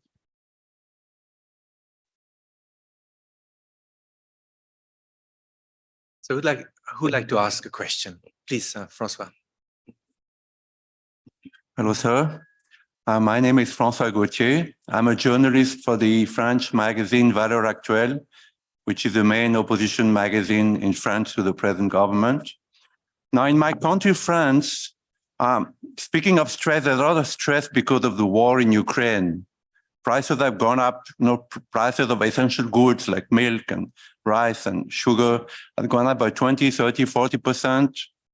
The winter will be coming soon, and we lack heating fuel. So there's a lot of anguish in France. And yet we see that most of our political leaders, including my president, Mr. Macron, are encouraging this war, which might lead to eventually a bigger war between Russia and the West. Now, what should be our attitude toward this war in Ukraine? I would give it to Saturday to answer this. But I think you have a very good answer to that.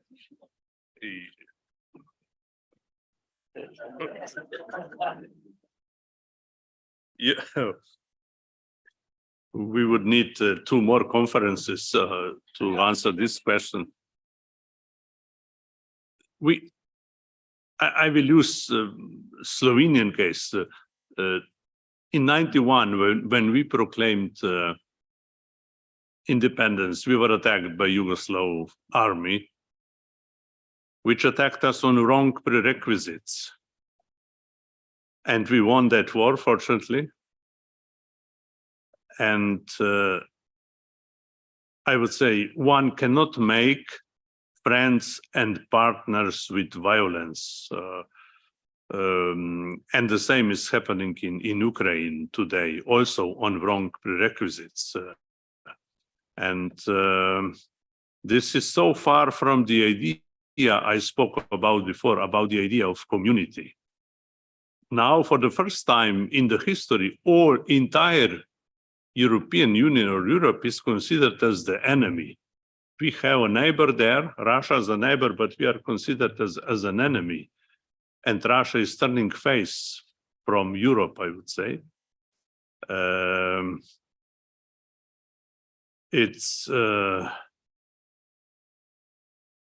There is really no very simple and quick answer. I don't know how or when this war can end, because 2 sides are convinced that they will win. No? But on the other side, it is important that Europe has been united in that respect. But I think that the very basic, fundamental answer to this question is respect the other. And I said before, it's more important what is the first than who is the first. No?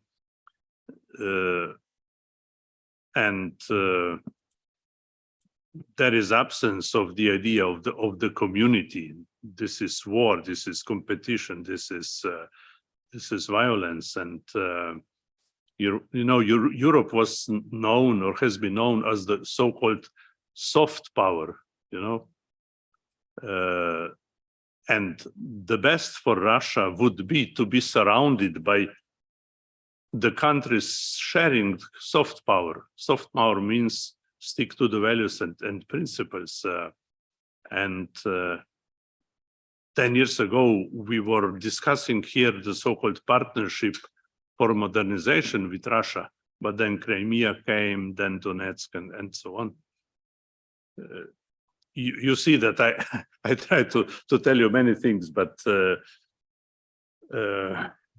I can't say with few words what to do. We are in the war. in Russia, this is presented as the war of the West against Russia. No, it's a wrong explanation, I would say, wrong prerequisite. Now weapons speak, and it would be a little bit ironical to say, let's have a meditation. But I think they need meditation.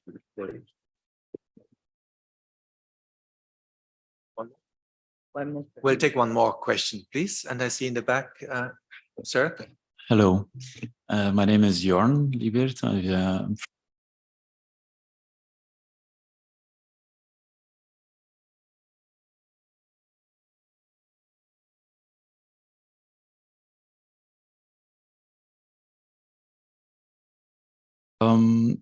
My father is ill. He's not moving much and cannot remember much. Now, that's just about me. It's not about me. It's about the world.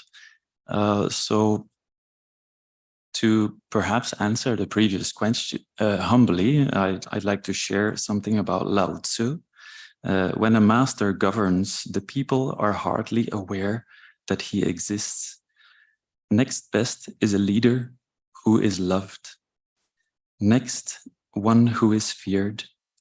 The worst is the one who is despised. If you don't trust people, you make them untrustworthy. The master doesn't talk, he acts. When his work is done, the people say, amazing, we did it all by ourselves. I wish to thank Gurudev to be an example for all of us in taking the leader, showing us as a living example and making us think that we are doing this all by ourselves. When humanity comes together, this is what we are able to do. And I would just very simply want to ask, perhaps declaring Ukraine as a neutral territory would be a very simple idea, not very complex, but just declaring it neutral would stop the bombs from speaking, I believe. I'm not sure if I have a question, but one thing that I may ponder about or may pick your brains or everyone's brain is we are, of course, trying to prevent many diseases of stress, etc. As Gurudev said, prevention is the best cure. Every doctor says this as well. It is about community, but our economy, to put it very practical, our economy is very much based on competition rather than collaboration. It is inherent in the system. So I think we must make a parallel economy where you could compare it with a linear versus a circular economy, perhaps, where the circular is more attractive than the linear without destroying the linear as we are living now. Thanks a lot. Yes, okay.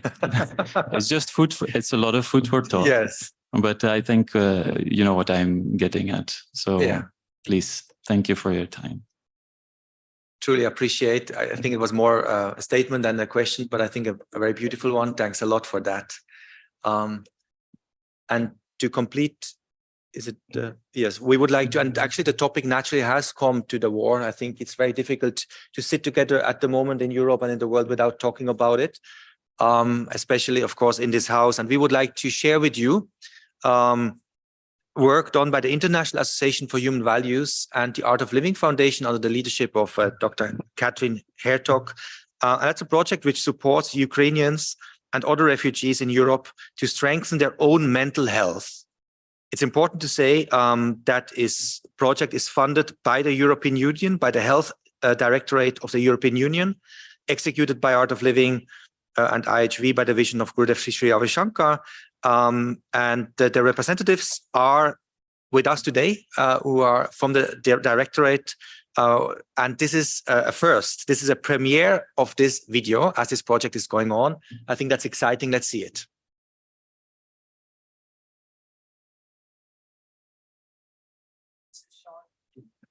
Just a short video, few minutes. I haven't seen myself.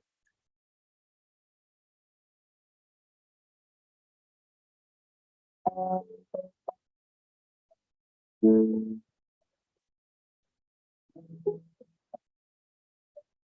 the very first week of the war, our team started conducting healing, resilience, and empowerment workshops for Ukrainians, both inside Ukraine and those who left. Потому что была очень сильно зажата, у меня был страх, мне казалось, что у меня ничего не получится уже, ничего не нужно делать, все бессмысленно. Болела спина, голова, плохо спала, все время было плохое настроение. Я его себе пыталась поднять, там одежда, еда вкусная, там общение з подругами, ну все равно как-то не очень все получалось. Особисто я пройшла з дитиною через страшний жах Бучі під час перших вистрілів, коли дитина нарахувала 1000 вистрілів, ми перестали рахувати їх, і, звичайно, у мене був шалений стрес. Были проблемы со сном, были проблемы с тревожностью, как и у многих моих соотечественников, которые переживают из-за всех этих событий. Они отложили огромный отпечаток на какое-то мое внутреннее состояние, и я чувствовала, что я не могу самостоятельно уже справиться, к сожалению. До цього я дуже почував себе тривожно, мене постійно переслідували думки вночі, я не міг спати, стрес, зриви, і взагалі ситуація була дуже складна. Я очень была в стрессовом состоянии, в таком состоянии, что я даже передать не могу. Дрожь по всему телу, боль. Я не выходила из видео. When we are faced with disasters that affect millions of people, like the war in Ukraine, we really need solutions that work on a massive scale. IHV and the Art of Living offer cost-effective, evidence-based and scalable techniques and programs that are self-empowering for its participants. Маленькие простые упражнения, которые делаются ежедневно, они дают потрясающие, очень высокие результаты.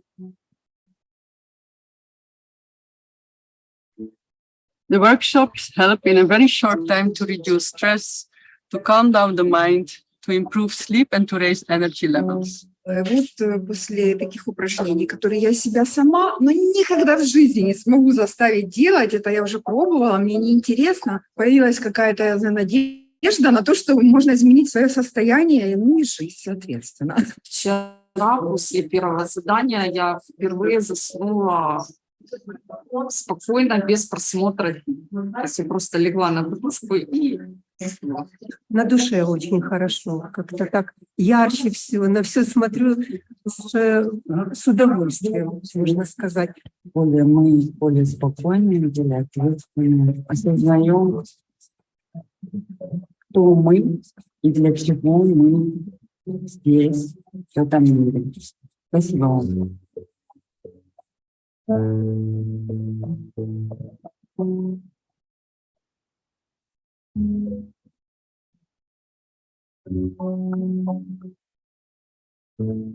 Я пересмотрела свои жизненные ценности, свои приоритеты. У меня все как-то стало вообще вот идти по-другому. У меня какой-то позитив внутренний, духовный, душевный, моральный. Это я говорю на полном серьезе. То есть I learn a lot of different things which I can use in my life. I can control my emotions. I can keep my body fit. I can clean my mind. And it's so great. And also I meet here a lot of friends, a lot of really good people.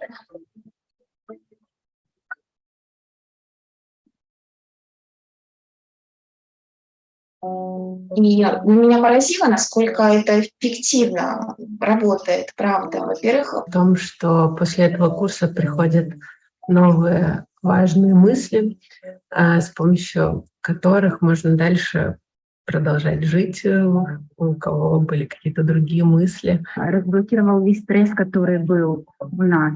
который дал нам возможность вздохнуть и посмотреть на мир более открыто, без страха. Я поменялась очень сильно, поменялась в лучшую сторону. Прошла в моем организме колоссальная работа, то есть независимо от меня. У меня лично была агрессия, сильно спонтанная была агрессия, и агрессия была немотивированная. И благодаря этим курсам она у меня ушла. We also support professionals working on the crisis in Ukraine to reduce fatigue, depression, burnout, and to support their performance capacity. Сюди на цей проект я прийшла з великою біллю в серці, з повними сльозами, очима сліз і з такою тяжкістю. Мудрі слова, які заходили просто в серце і залишалися там, про які я потім думала і далі буду думати. І ця техніка Sky, вона просто щось неймовірне зробила з моїм тілом, з моєю свідомістю і з моїм серцем. Я сюди прийшла наповнена просто сліз болю, а за цих 3 дні я йду і мені хочеться усміхатися. Я наповнена енергією, силою і любов'ю. Те, що я пройшла за ці 3 дні, це неймовірно. Те, що я отримала, це не тільки досвід для інших, це досвід для душі, для серця, тому що завдяки цій техніці Sky я отримала дуже багато для себе позитивного, дуже багато для себе емоційних сплесків, дуже багато інсайтів, які мені допомагають і допомогли відчути саме зараз, після війни, себе людиною, отримати нові емоції, отримати нову радість, відчути, що я все-таки живу і я можу допомагати іншим жити, виживати в цей складний час. Цієї техніки Sky я отримала свободу, я почала заново дихати, я відчула себе знову так, як до війни. I've been working in humanitarian for almost 20 years, and even though it's an amazing job, it has an impact in mental health after so many years in terms of cumulative stress and burnout. Has made us be more present, be more aware, and be able to act and not react. На мою думку, дуже важлива проблема в нашому суспільстві, що чоловіки страждають, але вони не можуть нікому про це розказати, тому хлопці, це не страшно, це не соромно і треба брати все навчитися. И меня переполняют эмоции и благодарность ко всей команде, которая... Big round of applause.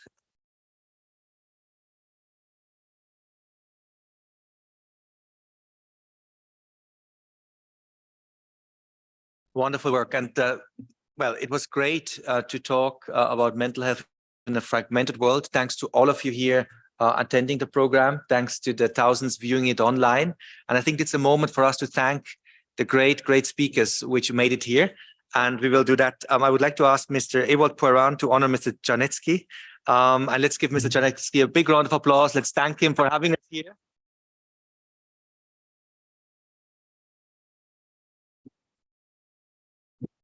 Ewald Poiran is the second managing director of the World Forum for Ethics in Business. I would like to call upon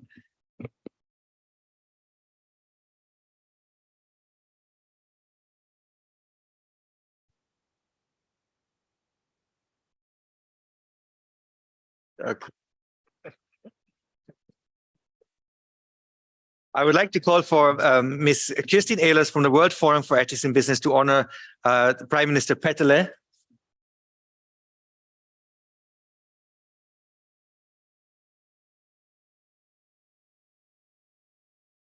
I would like to invite Mr. Inge Andersen, who has been chairing the Olympic Committee of Norway for 14 years and is an advisory board member of the World Forum for Ethics in Business, to honor Mr. Pablo Giano.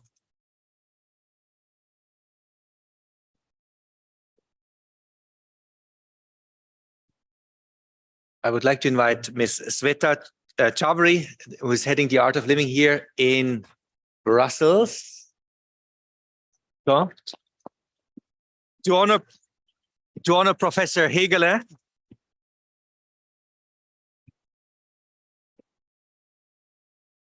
And maybe we can already invite Mr. Gaurav to get into position.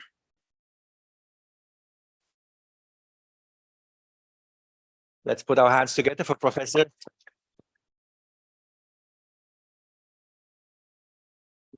I invite Mr. Gaurav from the Telex Institute to honor Dr. Petra Bracht.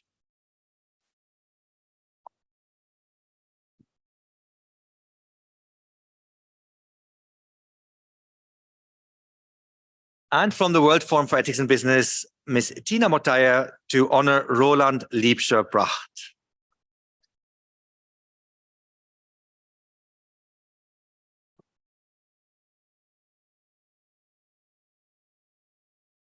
And last but definitely not least, Gurudev, we were debating. We would like to invite Mr. Czarnecki to honor Gurudev Sri Sri Ravi Shankar with his beautiful chocolates here.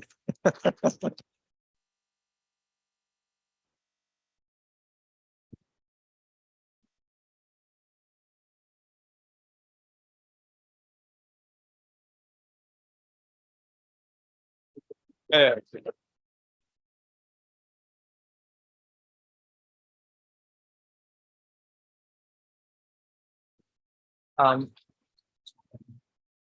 we can get together for a group picture. Maybe Ewald, if you can come. Bhanutiti, if you could come for the group picture, please. That's on this there.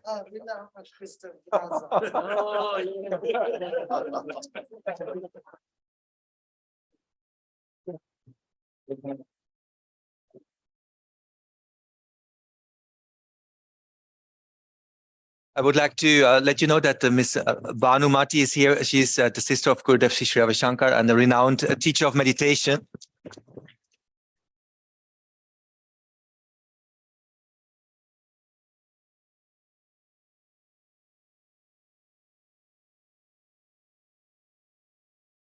And I would like to read out the names who made this possible. I would like to honor the office of Mr. Czarnecki, in particular, his team members, Ms. Beata, Ms. Ipek, the entire team of the EU Parliament. You were awesome, incredible.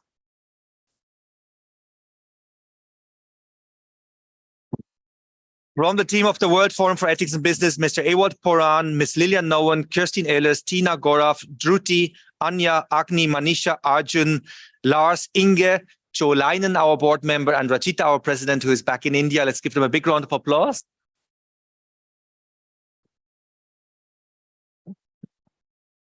And we had a video team who really was tested this morning in half an hour. They had to do the job they normally do in 3 hours, but they stayed smiling and resilient. That is the Filippo, Abhinav, Tadej, Yasin, Matthias, Hernan, Juan, Archana, Kirti, Simon, and Dominic. Let's give them a big round of applause.